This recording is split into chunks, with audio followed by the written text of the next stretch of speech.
ಎಲ್ಲರಿಗೂ ನಮಸ್ಕಾರ. ಜೀವನದಲ್ಲಿ ಒಮ್ಮೆಯಾದರೂ ಭಕ್ತಿಯಿಂದ ಶನಿದೇವರ ಈ ಕಥೆಯನ್ನು ಯಾರು ಕೇಳುತ್ತಾರೋ ಅವರಿಗೆ ಸಾಡೆ ಸಾತಿ ಎಂದಿಗೂ ಬರುವುದಿಲ್ಲ. ಒಂದಾನೊಂದು ಕಾಲದಲ್ಲಿ ನವಗ್ರಹಗಳ ನಡುವೆ ಔನ್ನತ್ಯದ ವಿಚಾರವಾಗಿ ವಿವಾದ ಉಂಟಾಯಿತು. ನವಗ್ರಹಗಳಲ್ಲಿ ಯಾರು ಉತ್ತಮರು ಎಂದು ನೀವೇ ನಿರ್ಧರಿಸಿ ನಮಗೆ ತಿಳಿಸಿ ಎಂದು ಎಲ್ಲ ಗ್ರಹಗಳು ದೇವರಾಜ ಇಂದ್ರನನ್ನು ತಲುಪಿದರು. ಈ ಸಮಸ್ಯೆಯನ್ನು ಪರಿಹರಿಸಲು ದೇವರಾಜ ಇಂದ್ರನು ಎಲ್ಲ ಗ್ರಹಗಳನ್ನು ರಾಜ ವಿಕ್ರಮಾದಿತ್ಯನ ಬಳಿಗೆ ಕಳುಹಿಸಿದರು. ಅತ್ಯಂತ ನ್ಯಾಯಯುತನಾದ ರಾಜ ವಿಕ್ರಮಾದಿತ್ಯನು ಉಜ್ಜಯಿನಿಯ ಭೂಮಿಯನ್ನು ಆಳುತ್ತಾನೆ ಎನ್ನುವುದು ನವಗ್ರಹಗಳಿಗೆ ತಿಳಿಯಿತು. ನಂತರ ಎಲ್ಲ ಗ್ರಹಗಳು ವಿಕ್ರಮಾದಿತ್ಯನನ್ನು ಹುಡುಕಿಕೊಂಡು ಉಜ್ಜಯಿನಿಗೆ ಬಂದರು. ಎಲ್ಲ ಗ್ರಹಗಳಲ್ಲಿ ಯಾರು ಉತ್ತಮರು ಎಂಬುದನ್ನು ತಿಳಿದುಕೊಳ್ಳಲು ನಾವು ನಿಮ್ಮಲ್ಲಿಗೆ ಬಂದಿದ್ದೇವೆ ಎಂಬುದನ್ನು ಗ್ರಹಗಳು ವಿಕ್ರಮಾದಿತ್ಯನಿಗೆ ಹೇಳುತ್ತಾರೆ. ಗ್ರಹಗಳ ಈ ಪ್ರಶ್ನೆಯನ್ನು ಕೇಳಿದ ರಾಜ ವಿಕ್ರಮಾದಿತ್ಯನು, ನಾನು ಇದಕ್ಕೆ ಪ್ರಾಮಾಣಿಕ ಉತ್ತರವನ್ನು ನೀಡಲೇಬೇಕು, ಆದರೆ ನನ್ನ ಉತ್ತರವನ್ನು ಕೇಳಿ ನೀವು ನನ್ನ ಮೇಲೆ ಕೋಪಗೊಳ್ಳಬಾರದು ಎಂದು ಹೇಳುತ್ತಾರೆ. ಗ್ರಹಗಳು ಕೇಳಿದ ಪ್ರಶ್ನೆಗೆ ಉತ್ತರಿಸಲು ರಾಜನು ಉಪಾಯವನ್ನು ಮಾಡಿದನು. ರಾಜ ವಿಕ್ರಮಾದಿತ್ಯ 9 ಲೋಹಗಳ 9 ವಿವಿಧ ಸಿಂಹಾಸನಗಳನ್ನು ಸಿದ್ಧಗೊಳಿಸಿದನು. ಎಲ್ಲ ಗ್ರಹಗಳನ್ನು ಇವುಗಳ ಮೇಲೆ ಕುಳಿತುಕೊಳ್ಳುವಂತೆ ಹೇಳಿದನು. ನಿಮ್ಮಲ್ಲಿ ಯಾರು ಕೊನೆಯ ಸಿಂಹಾಸನದಲ್ಲಿ ಕುಳಿತುಕೊಳ್ಳುತ್ತಾರೋ ಅವರು ಚಿಕ್ಕವರಾಗುತ್ತಾರೆ ಎಂದು ಹೇಳುತ್ತಾರೆ. ಕೊನೆಯಲ್ಲಿ ಕಬ್ಬಿಣದ ಸಿಂಹಾಸನವನ್ನು ಇಟ್ಟಿರುವುದರಿಂದ ಶನಿದೇವರಿಗೆ ಆ ಸಿಂಹಾಸನದ ಮೇಲೆ ಮಾತ್ರ ಕುಳಿತುಕೊಳ್ಳಲು ಸಾಧ್ಯವಾಯಿತು. ರಾಜ ವಿಕ್ರಮಾದಿತ್ಯನು ತನಗೆ ಮೋಸ ಮಾಡಿದನೆಂದು ಶನಿದೇವರಿಗೆ ಅನಿಸಿತು ಮತ್ತು ಅವರು ರಾಜನ ಮೇಲೆ ಕೋಪಗೊಂಡರು. ರಾಜ ವಿಕ್ರಮಾದಿತ್ಯನಿಗೆ ಸಾಡೆ ಸಾತಿ ಶನಿ ದೋಷ ಬಂದಾಗ ಒಂದು ದಿನ ಶನಿ ಮಹಾರಾಜರು ಕುದುರೆ ವ್ಯಾಪಾರಿಯಾಗಿ ವಿಕ್ರಮಾದಿತ್ಯನ ಬಳಿಗೆ ಬಂದರು. ರಾಜ ವಿಕ್ರಮಾದಿತ್ಯನು ಕುದುರೆಯನ್ನು ಇಷ್ಟಪಟ್ಟರು ಮತ್ತು ಅದರ ಮೇಲೆ ಸವಾರಿ ಮಾಡಬೇಕೆಂದುಕೊಂಡರು. ಇಲ್ಲಿಯೇ ಶನಿದೇವರ ಸರದಿಯಲ್ಲಿ ವಿಕ್ರಮಾದಿತ್ಯನು ಸಿಕ್ಕಿಬಿದ್ದರು. ರಾಜ ವಿಕ್ರಮಾದಿತ್ಯನನ್ನು ದಟ್ಟ ಅರಣ್ಯಕ್ಕೆ ಕರೆದುಕೊಂಡು ಹೋದ ನಂತರ ಕುದುರೆ ಕಣ್ಮರೆಯಾಯಿತು. ರಾಜ ವಿಕ್ರಮಾದಿತ್ಯ ಅಲೆದಾಡುತ್ತಾ ಒಂದು ನಗರವನ್ನು ತಲುಪಿದರು. ಅಲ್ಲಿ ರಾಜನು ಸೇಠ್ ಅಂಗಡಿಯಲ್ಲಿ ನೀರು ಕುಡಿದು ವಿಶ್ರಾಂತಿ ತೆಗೆದುಕೊಂಡರು. ಪ್ರಾಸಂಗಿಕವಾಗಿ ಸೇಠ್ ಆ ದಿನ ತನ್ನ ವ್ಯಾಪಾರದಲ್ಲಿ ಉತ್ತಮ ಹಣವನ್ನು ಗಳಿಸಿದನು. ಈ ವ್ಯಕ್ತಿ ತನಗೆ ಅದೃಷ್ಟವಂತನೆಂದು ಭಾವಿಸಿದ ಸೇಠ್ ಅವನ ಮೇಲೆ ಕರುಣೆ ತೋರಿ ಅವನನ್ನು ತನ್ನೊಂದಿಗೆ ಮನೆಗೆ ಕರೆದುಕೊಂಡು ಹೋದನು. ಸೇಠ್ನ ಪತ್ನಿಯು ಊಟವನ್ನು ತಯಾರಿಸುತ್ತಿದ್ದಾಗ ಇದ್ದಕ್ಕಿದ್ದಂತೆ ರಾಜನು ಮುಂಭಾಗದ ಗೋಡೆಯ ಮೇಲೆ ಹಾರವೊಂದನ್ನು ನೇತು ಹಾಕಿರುವುದನ್ನು ನೋಡಿದರು. ಅದನ್ನು ಗೋಡೆಯು ನುಂಗುತ್ತಿತ್ತು. ಗೋಡೆಯಲ್ಲಿ ನೇತಾಡುತ್ತಿದ್ದ ಹಾರವನ್ನು ಅಪರಿಚಿತರು ಕದ್ದಿದ್ದಾರೆ ಎಂದು ಭಾವಿಸಿದ ಸೇಠ್ ಆ ಹಾರವನ್ನು ಕೇಳಲು ಪ್ರಾರಂಭಿಸಿದನು.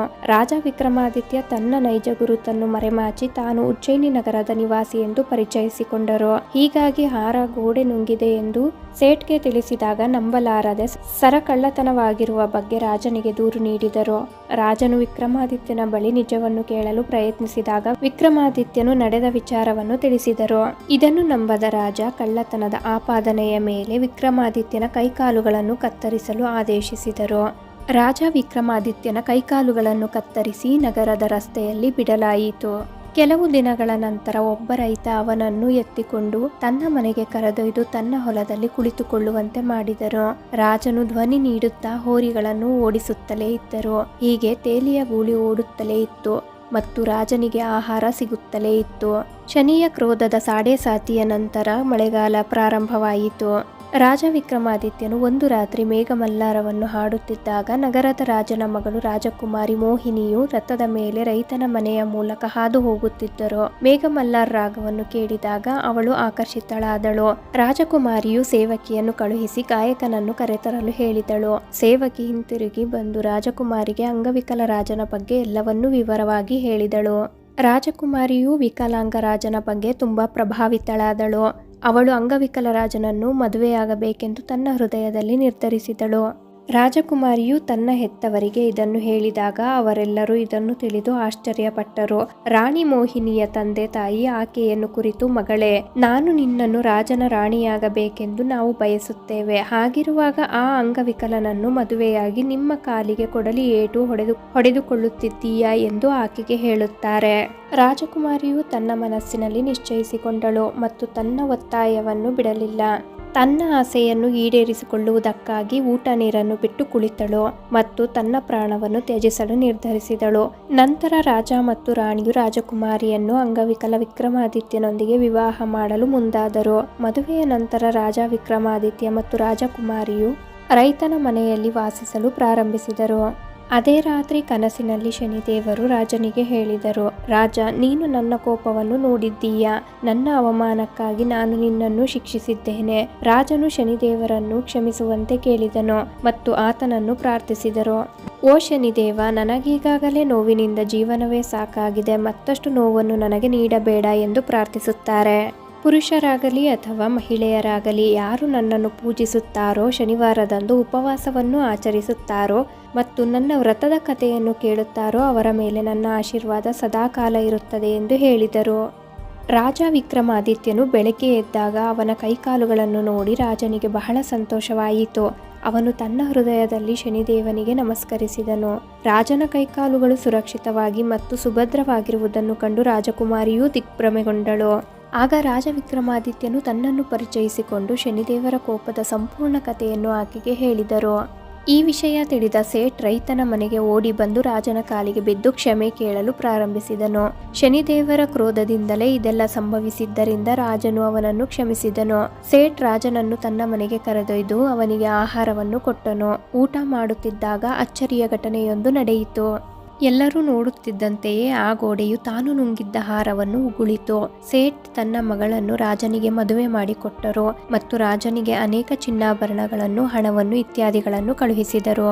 ರಾಜ ವಿಕ್ರಮಾದಿತ್ಯನು ರಾಜಕುಮಾರಿ ಮೋಹಿನಿ ಮತ್ತು ಸೇಠ್ನ ಮಗಳೊಂದಿಗೆ ಉಜ್ಜಯಿನಿಯನ್ನು ತಲುಪಿದಾಗ ಪಟ್ಟಣವಾಸಿಗಳು ಅವರನ್ನು ನಗರದ ಮಿತಿಯಲ್ಲಿ ಸಂತೋಷದಿಂದ ಸ್ವಾಗತಿಸಿದರು. ಮರುದಿನ ರಾಜ ವಿಕ್ರಮಾದಿತ್ಯನು ಇಡೀ ರಾಜ್ಯವನ್ನು ಪಡೆದುಕೊಂಡನು. ಎಲ್ಲಾ ಗ್ರಹಗಳಲ್ಲಿ ಶನಿದೇವರು ಶ್ರೇಷ್ಠನೆಂದು ಘೋಷಿಸಿದನು. ಊರಿನವರೆಲ್ಲರೂ ಶನಿದೇವನ ಉಪವಾಸ ವ್ರತವನ್ನು ಆಚರಿಸಬೇಕು ಮತ್ತು ಶನಿವಾರದಂದು ಶನಿಯನ್ನು ಪೂಜಿಸಬೇಕು. ಶನಿ ವ್ರತದ ಕಥೆಯನ್ನು ಕೇಳಬೇಕು. ರಾಜ ವಿಕ್ರಮಾದಿತ್ಯನ ಘೋಷಣೆಯಿಂದ ಶನಿದೇವರಿಗೆ ತುಂಬಾ ಸಂತೋಷವಾಯಿತು. ಶನಿವಾರದ ಉಪವಾಸ ಮತ್ತು ಉಪವಾಸದ ಕಥೆಯನ್ನು ಕೇಳುವುದರಿಂದ ಜನರೆಲ್ಲರ ಇಷ್ಟಾರ್ಥಗಳು ಈಡೇರಲು ಪ್ರಾರಂಭಿಸಿದವು.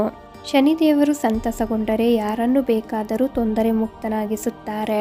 ಒಂದು ವೇಳೆ ಯಾರ ಮೇಲಾದರೂ ಕೋಪಗೊಂಡರೆ ಅವರ ಅಂತ್ಯ ಕಾಣುವವರೆಗೂ ಶನಿದೇವರಿಗೆ ಸಮಾಧಾನವಿರುವುದಿಲ್ಲ. ನ್ಯಾಯಾಧಿಪತಿ ಶನಿಯ ಅನುಗ್ರಹಕ್ಕಾಗಿ ಶನಿವಾರದಂದು ವ್ರತ ಮಾಡಬೇಕು ಮತ್ತು ವ್ರತಕಥೆಯನ್ನು ಕೇಳಬೇಕು ಅಥವಾ ಕಥೆಯನ್ನು ಓದಬೇಕು. ರಾಜ ವಿಕ್ರಮಾದಿತ್ಯ ಹಾಗೂ ಶನಿದೇವರ ಈ ಪವಿತ್ರ ಕಥೆಯನ್ನು ಹೇಳುತ್ತಾ ನಾನು ಈ ವಿಡಿಯೋನ ಇಲ್ಲಿಗೆ ಎಂಡ್ ಮಾಡ್ತಿದ್ದೀನಿ. ಇನ್ನೊಂದು ಮುಖ್ಯ ವಿಚಾರ ಇದೆ. ನನ್ನ ಚಾನಲ್ನಲ್ಲಿ ನಾನು ರಾಜ ವಿಕ್ರಮಾದಿತ್ಯ ಅಥವಾ ಶನಿ ಪ್ರಭಾವ ಇದರ ನಾಟಕವನ್ನು ಅಪ್ಲೋಡ್ ಮಾಡಿದ್ದೀನಿ. ಪಾಪ್ಯುಲರ್ ವಿಡಿಯೋನ ಕ್ಲಿಕ್ ಮಾಡಿದ ತಕ್ಷಣವೇ ಈ ನಾಟಕಗಳು ಬರುತ್ತೆ. ಸಮಯ ಇದ್ದಾಗ ದಯವಿಟ್ಟು ನೋಡಿ.